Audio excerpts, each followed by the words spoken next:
Video of unidentified flying objects, recorded by the U.S. military.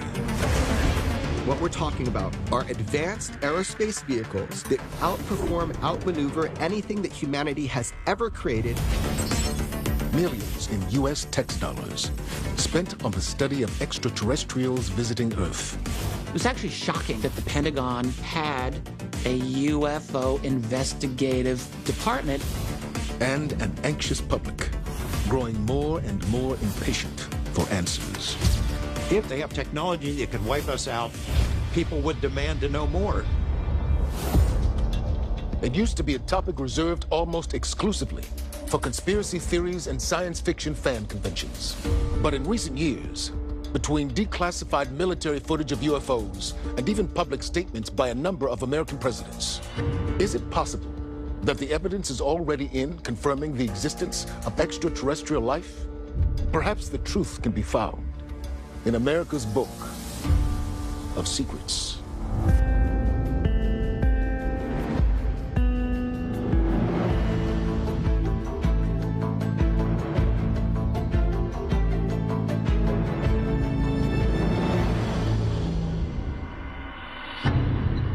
December 16th, 2017.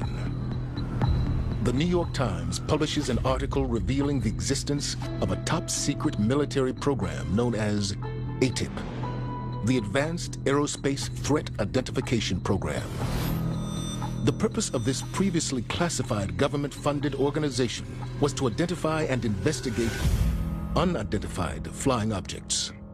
When the existence of AATIP was revealed, the Department of Defense tried to say that it was a program looking at next-generation aerospace threats.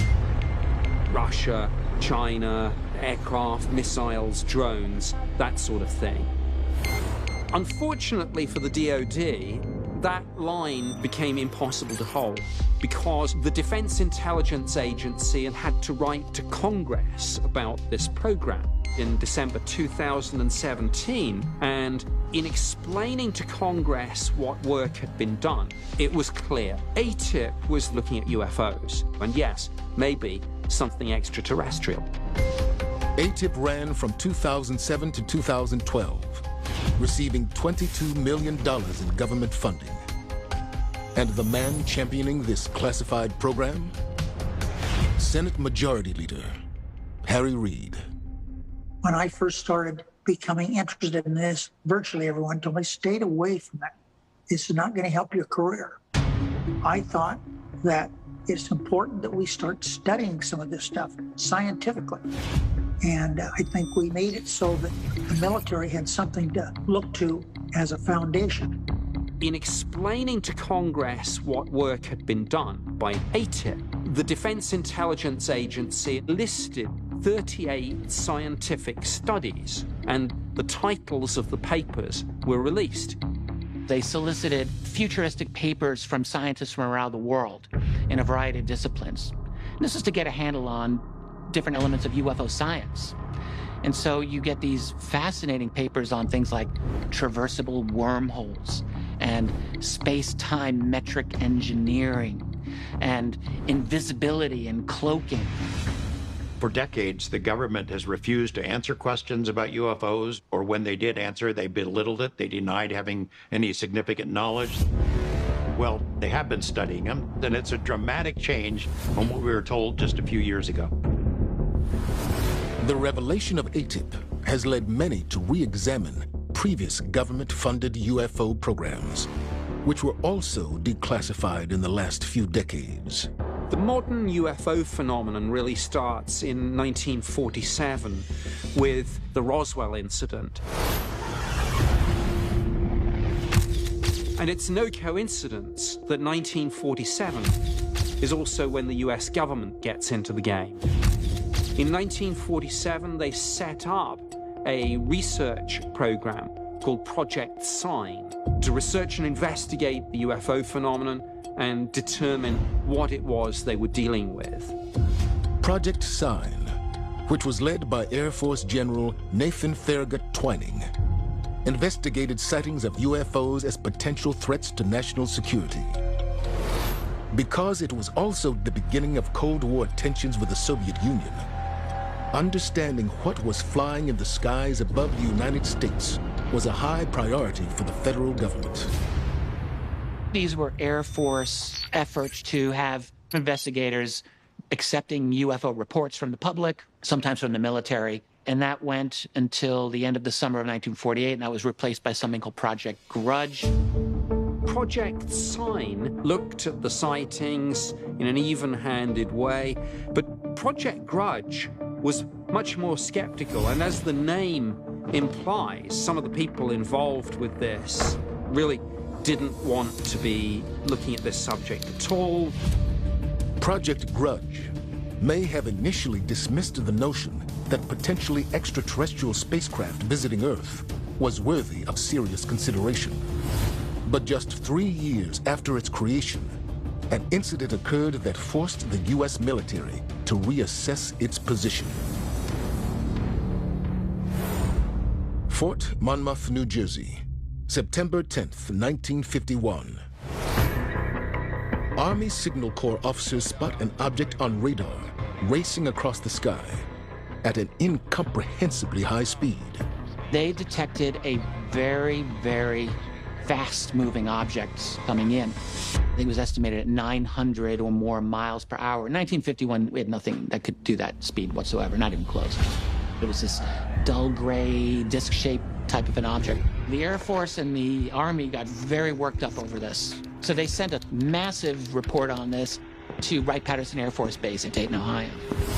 The new Air Force Director of Intelligence was a Major General named Charles Cabell, and he really wanted to get to the bottom of this. But with Project Grudge, if something could possibly be identified, a possible balloon or possible seagulls, then that became the answer. And when Cabell realized the sorry state of investigation Project Grudge was doing for UFOs, Cabell said, this is absolutely unacceptable. So we're going to bump up the program, and they renamed it Blue Book. Project Blue Book was established in March of 1952. And just a few months later, those in charge found themselves investigating a new and unsettling case. Over the course of 2 weekends in July 1952, a group of 10 UFOs was reportedly seen flying in the sky above Washington, D.C. Project Blue Book officials were inundated with eyewitness reports of the phenomena, from military officers, civilian pilots, and residents throughout the city. We're talking right over the Capitol, and everybody saw it. It was reported in all the newspapers. It was happening not on just one day, but consecutively. Fighter jets were scrambled, but every time their jets got close, they would disappear off radar. Our communications went completely down because of the inundation of reports and all of this stuff, and we saw that as a threat. In the aftermath of the hysteria surrounding the sightings over the nation's capital, the U.S. government recognized the national security implications of widespread panic that was being caused by these strange craft. And that's why Project Blue Book's investigative mandate was drastically changed. What started as an open-minded and relatively transparent inquiry became what some describe as a campaign of public disinformation. The word from up high was very obvious that you are not to explain these reports, you are to explain them away. Blue Book's job was to disable the UFO phenomenon. In its 17 years of existence, Project Blue Book investigated 12,618 UFO sightings. Of those, 94% were dismissed as having a conventional explanation.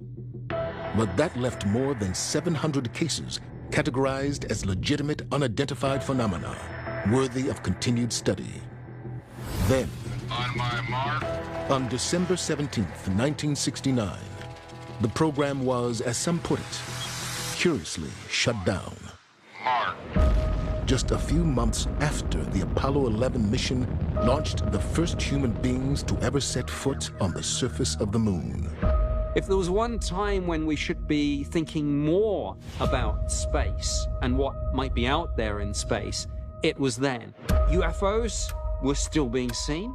They didn't stop suddenly at the end of 1969. So is it really credible to think that just because Project Blue Book was terminated, that the US government ceased to have any interest in the phenomenon? No, of course not. The Air Force and all the military branches continued to study and investigate and deal with UFOs. And the reason for that is simple. UFOs never got the memo that they weren't supposed to exist. For decades, the Department of Defense successfully concealed the government's continued study of UFO phenomena. That is, until the existence of ATIP was revealed in 2017. Up until December of 2017, the United States military told us we stopped studying UFOs in 1969 with the closure of Project Blue Book. We all suspected this was a lie, but now we know it was a lie. While the New York Times article about a secret government program to study UFOs was significant, it was almost overshadowed by another article published on their digital platform that very same day. One that revealed shocking footage of an extraordinary encounter involving 2 U.S. Navy fighter pilots. December 16th, 2017. As part of its expose on the classified ATIP program, the New York Times releases 3 leaked videos that were reportedly studied by the government. The footage appears to show encounters between U.S. Navy aircraft and unidentified flying objects. While the authenticity of the videos is not immediately confirmed by the government, many in the scientific community are compelled to examine them closely. When it comes to UFOs, because it's such a polarizing field, everybody asks for proof. Well, here, you now have data that scientists can look at. You have physical proof, you have visual representations of these vehicles with non-traditional propulsion, to say the least. Before the Navy tapes were released, a lot of the sightings were by hearsay. Somebody saw something in the sky, maybe they did, maybe they didn't. But now we have testable, reproducible, hard evidence of something that is flying in our skies by the United States Navy. We have metrics now. We can measure their activities frame by frame. We can calculate how fast they're maneuvering. The video that garnered the most attention was captured off the coast of San Diego, California in 2004. It shows an encounter between a squadron of F-A-18 fighter jets and an unidentified flying object that maneuvered unlike any aircraft known to man. The round shape of this mysterious aircraft has led many to refer to it as the Tic Tac object. One of the pilots flying that day was Commander David Fravor. At this point, when the incident happened, I had been flying for about 16 years, about 3,600 hours. This is a clear, no clouds, perfect Southern California day. And as I look off the right side, the guy in the backseat of the other jet says, "Hey, Skipper, do you?" And I kind of finish the sentence, "Dude, do you see that?" And we're watching this little white object, and it's going like this. We get to about the 12 o'clock, it goes, boop, gets in front of my nose. You see it start to accelerate, and it goes poof, and it's gone. I looked at it for over 5 minutes, and I chased it. I got within a half mile of it. It had no wings, it had no rotors, it had no known propulsion system. There's no plume coming out, there's no heat signature, no nothing. The Tic Tac moved much faster from a low speed to a very high speed in a much shorter time than any of our vehicles can do. It accelerated so quickly that if there was an actual occupant inside the Tic Tac, that it would have killed whoever was in there, unless they have some other technology that enables them to survive that. We do know from modern physics that you can manipulate space-time, but we don't have that technology right now, and we really don't completely understand what that technology would look like. Maybe it looks like a Tic Tac. The other 2 videos released by the New York Times were recorded in January of 2015 off the coast of Florida. Just like David Fravor, the pilots flying in these encounters were baffled by what they saw.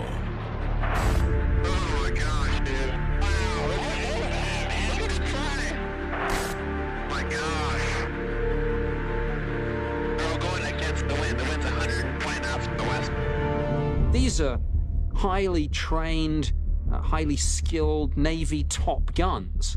These people don't impress easily. And yet, when you listen to the voice tracks on these videos, you can hear how excited the pilots are as they're tracking and chasing these things. When they see something like that and get excited, we should all be excited too.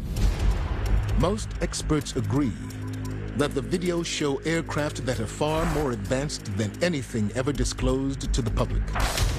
However, some scientists argue that these UFOs were not extraterrestrial spacecraft, but rather classified military drones.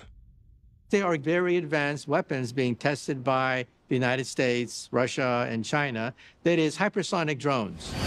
Hypersonic drones will also travel between Mach 5 and Mach 20. Hypersonic drones are also maneuverable, just like these sightings. However, they should leave some exhaust, and they should leave a sonic boom, neither of which we see with these sightings. These characteristics of the unidentified aerial phenomenon are beyond the known laws of physics as we know it. We discounted that fairly quickly because the way these vehicles move so quick, without any vapor trail, with just something hard to comprehend.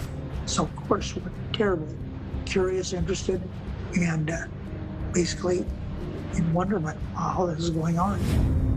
Senator Reid was not the only high-profile member of the federal government speaking publicly about the incidents. In fact, it was of great bipartisan concern as a matter of national security. We have things flying over military installations, over military exercises, and other places, and we don't know what it is. Maybe it's a foreign adversary who's made a technological leap. I'm a physicist. It's my job to push the boundaries of the known laws of physics and even speculate about the unknown laws of physics. And looking at the characteristics of these UFO sightings, it's clear that this pushes the boundaries of everything known about aeronautics, about rocketry, and so it leaves open the possibility that they could be extraterrestrial. It's something that we cannot dismiss out of hand. There's one other thing that I noticed on the Tic Tac video, that there's an event horizon or a field bubble around the Tic Tac itself. And it's also in the other two videos. My personal analysis is that it's some sort of manipulation of space-time around it, enabling it to move like a warp drive does. You would have to be a very advanced civilization to begin to harness the energy at which gateways take place in the fabric of space and time. It is physics of the next 1,000 years, physics that is perhaps exploitable by an advanced civilization far beyond anything that we can muster on the planet Earth. Theoretical physicist has said that these recent UFO revelations have so shifted the narrative that previously it was up to people to prove that UFOs were extraterrestrial. Now it's for the government to prove that they aren't. Oh my gosh, dude. Is it possible that at least some of the UFOs that have been captured on video could be forms of otherworldly intelligence? So compelling are these images that they have now prompted countless investigations by the mainstream media, leaving many experts to wonder just what will be revealed next.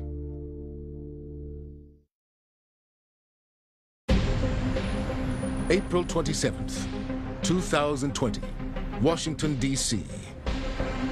The Pentagon authorizes the official release of all 3 of the previously leaked ATIP videos, along with delivering official confirmation that they are authentic evidence documenting encounters between U.S. Navy personnel and unidentified aerial phenomena.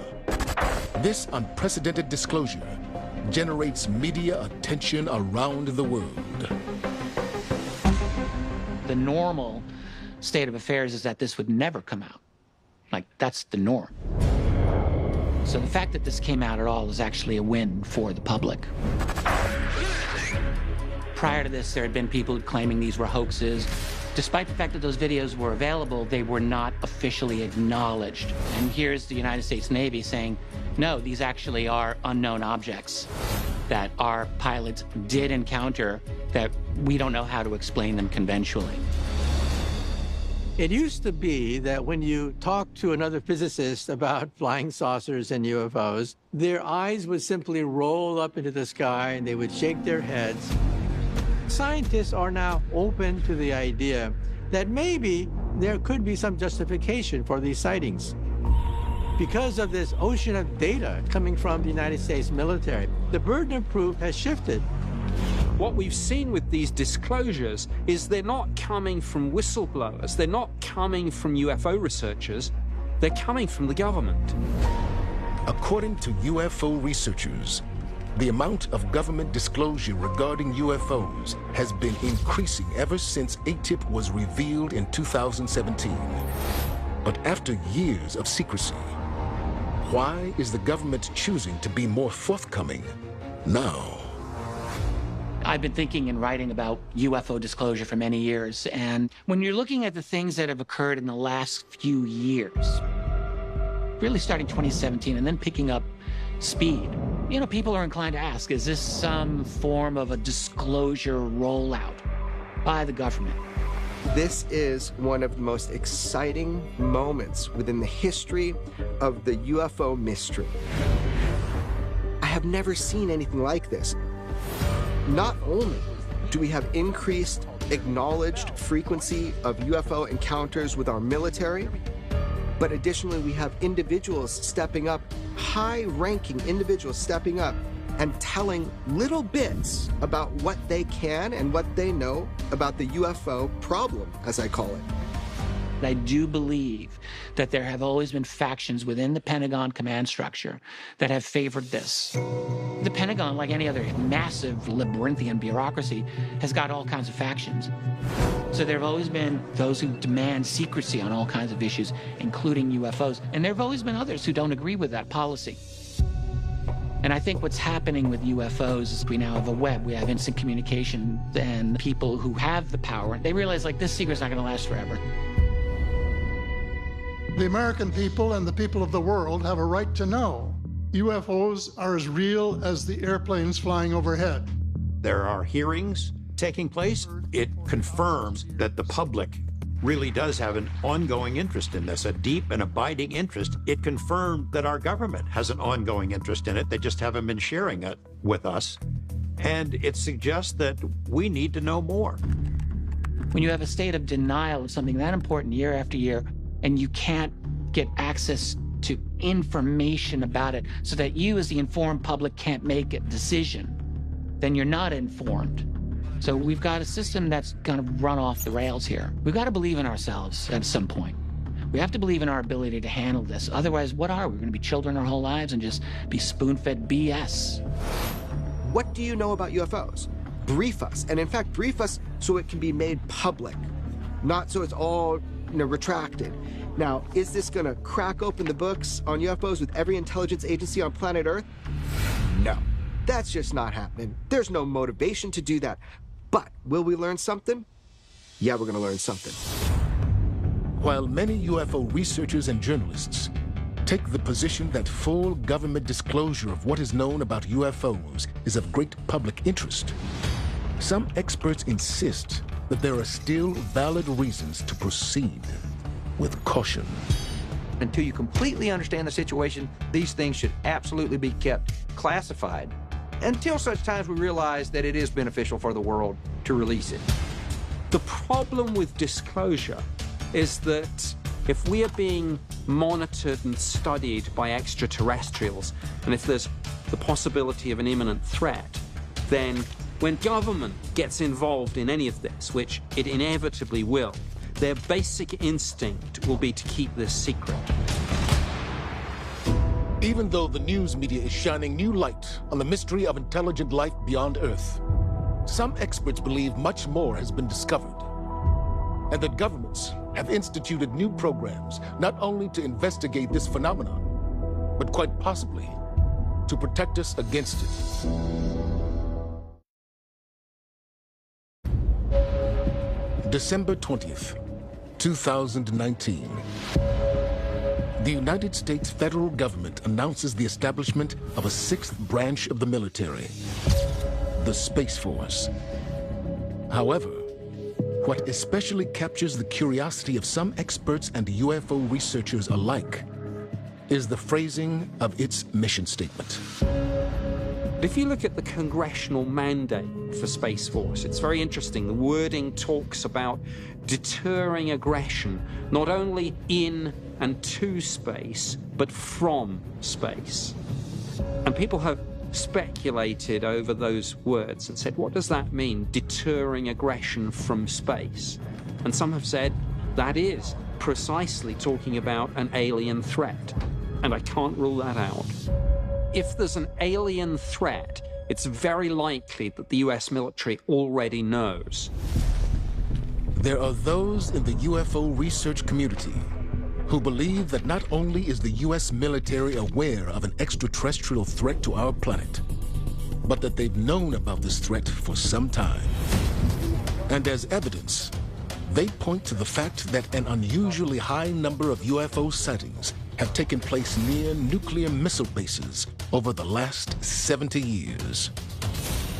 Many have speculated that it's no coincidence that the modern UFO phenomenon really started very shortly after the first detonations of atomic weapons. It's almost as if we were being watched by extraterrestrials, and they were saying to themselves, the kids have found the matches. Whoever is flying these unidentified craft have an intense interest in our nuclear facilities. They started appearing in New Mexico right after the birth of the nuclear age, over nuclear labs where weapons were designed, over nuclear power plants, and over nuclear missile bases. A series of nuclear missile bases along the US-Canadian border were all visited, one right after another, by unidentified craft. This famously happened on March 16, 1967, at a place called Malmstrom Air Force Base in the state of Montana. That's a very major installation with nuclear missiles, with ICBMs. A red glowing object was seen by multiple above-ground personnel at the same time.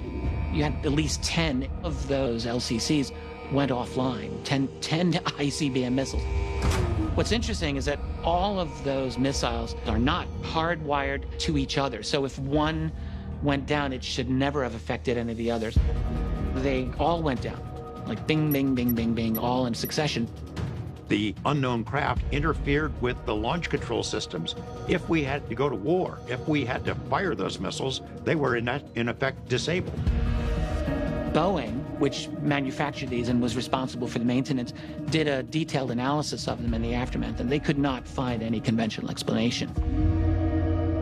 The same thing has happened in Russia. I traveled there a couple of times in the early 90s and was able to secure a couple of hundred pages of previously classified documents from the Russian Ministry of Defense in which they described a particular incident at an ICBM base in the Ukraine. A UFO appears over the base. It makes these remarkable demonstrations witnessed by hundreds of military officers. It breaks into two, it melds back apart, and then at one point, the launch control system lit up like a Christmas tree.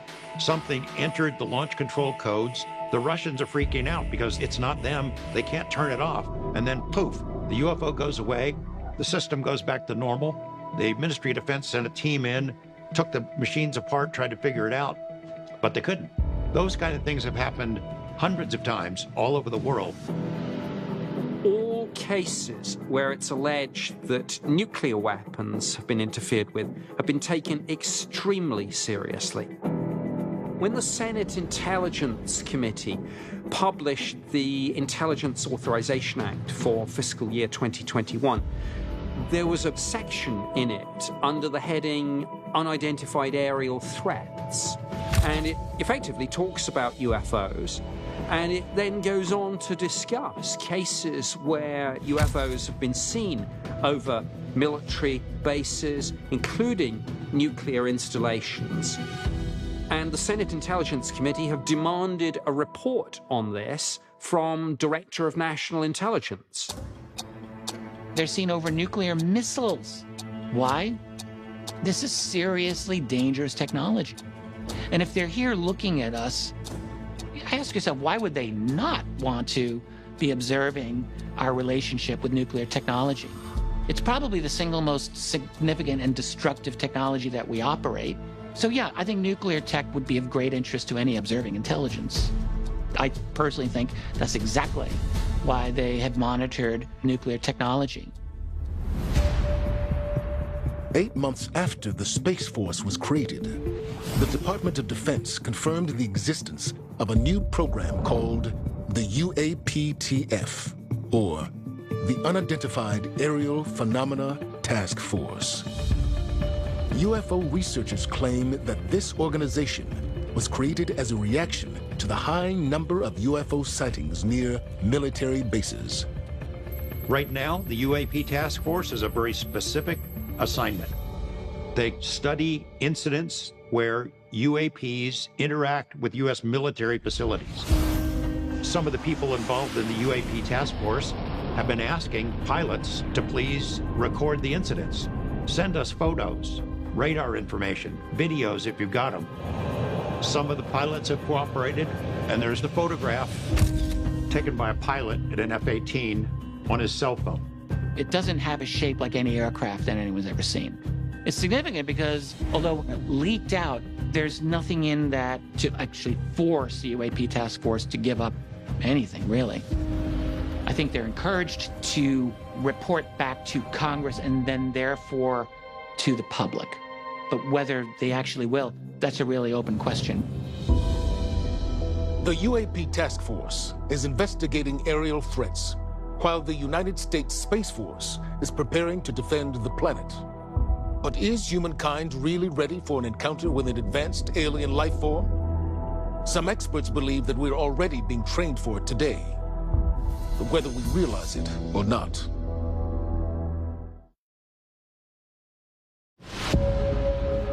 October 29th, 2020. After analyzing data collected by the Kepler Space Telescope, NASA makes a remarkable announcement. There appears to be an astronomical number of stars in the Milky Way galaxy that, like the Sun, are orbited by potentially life-sustaining planets. The best estimate today is that there are at least 300 million cousins of Earth just in our galaxy. That's more than enough real estate for some intelligent life. Are we alone in this huge, amazingly diverse cosmos? Or are we just one of many? We're looking at these other stars that also host planets that could be like ours. If life exists everywhere it can, we'll find its signatures within 5 to 10 years. The question of whether or not we're alone in the universe, the related issue of whether we're being visited and interacted with by extraterrestrials, is one of the biggest and most profound questions we can ask. And I think there's something about that question that's not just intellectual, it's emotional. Finding out that it's not just us, that there are others like us in the wider universe, would fundamentally change everything. While astronomers continue efforts to definitively answer the question of whether or not extraterrestrial life really does exist, another, perhaps equally profound question arises. Just how would humanity react if it were to be proven true? There was a report saying that perhaps we should gradually become accustomed to the idea that there could be intelligent civilizations in outer space.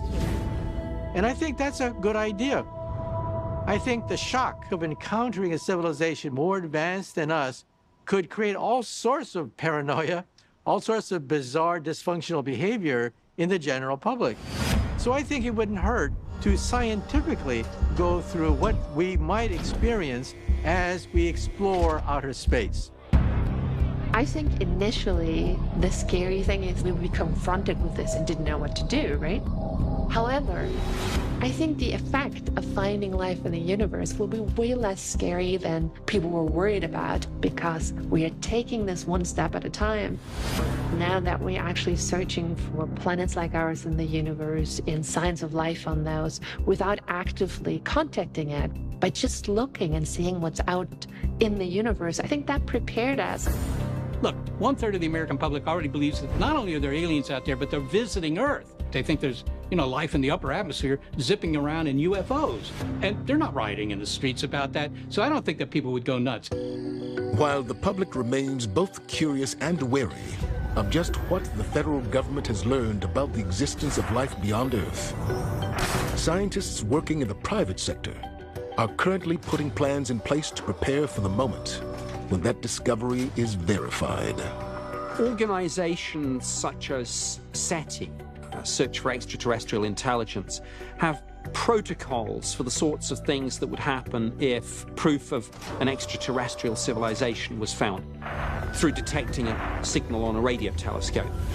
And they even have documents with titles like Post-Detection Protocol. And the protocol says only 3 things. It says, 1, check out the signal to make sure you're not being fooled. Secondly, tell everybody. And third, don't broadcast anything back until, the international community says it's okay to do that.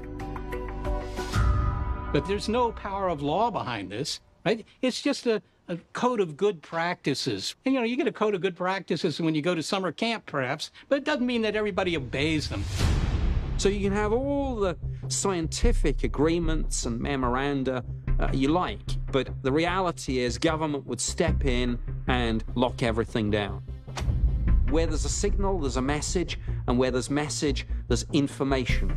Knowledge is power, and knowledge of extraterrestrial technology, even if it was just picking up a signal with encoded information about an extraterrestrial civilization, is something that any individual nation state would want for itself. Are we really prepared for the reality of intelligent extraterrestrial life? Whether we believe it to be true or not, the evidence is mounting that one day soon, we may come face to face with it. But if that does happen, how will we react? And how will they? December 16th, 2020. While being interviewed by economist Tyler Cowen, former CIA Director John Brennan makes a surprising comment about the government's recent investigations of UFOs. It could involve some type of activity that some might say constitutes a different form of life. Brennan says that some of the unexplained aerial phenomena they studied may constitute a different form of life. That's a powerful statement coming from the former director of the CIA. You get these individuals who have little pieces of information about this big UFO problem, and then it makes you wonder what other secrets people have in other high positions and what they're going to say. According to many UFO researchers, Brennan's stunning admission is part of a larger process of slow but steady disclosure. There are a lot of variables when it comes to the idea of disclosure. Some people have said the information would be slowly drip-fed out there. Well, isn't that precisely what's happening now? The US Navy is releasing videos of their aircraft chasing these things. We know that there have been classified briefings in Congress. The DoD has set up this UFO task force. Senate Intelligence Committee has asked for a report. It's almost as if we're being prepared for something. Could it be true that decision makers in the American government are intentionally releasing information to the public regarding UFO phenomena? Some researchers and journalists insist they are, and that they may soon make the ultimate unambiguous and sobering revelation that extraterrestrial spacecraft are known to have visited our planet for decades, if not centuries. If the president were to decide to make an announcement Yeah, there's an ET civilization. We've made contact, and we'll get back to you with some details a little bit later. They've been here for hundreds of years. They have technology that could wipe us out. Don't worry about it. We're on top of this. You can't stop there. You can't just stop with that information. People would demand to know more. People will want to know, how on earth have you been able to keep this secret from us all these years? What does that say about our media? What does that say about our academic institutions, which were asleep at the switch? What does it say about our political leadership? Everything is going to come out, and there's a real danger of them losing control over the narrative. I will argue that not only is it our right to know, we have a duty to investigate and ask questions and demand to know. Because it's one thing to say that life exists out in the universe. Statistically, everybody can agree with that, great. But it's another thing to say that they're visiting here, because we then have more information accessible to us that we didn't have before. That's the evolution of the human and collective consciousness. What we think of today as the UFO phenomenon should be radically different than what we perceive it to be 50 years from now. The UFO secret's no longer tenable the way that it is. This secret will end. What happens after that is the big question. But the fact that it's got a shelf life, and that shelf life is expiring. Oh my gosh, dude. Wow. Is it possible that the continued stream of investigative reports, video evidence, and declassified government files all point to the inevitable arrival of extraterrestrial visitors? Or could it be that our leaders are slowly conditioning us to accept the fact that they are already here? For now, the ultimate disclosure still lies hidden in the pages of America's Book of Secrets.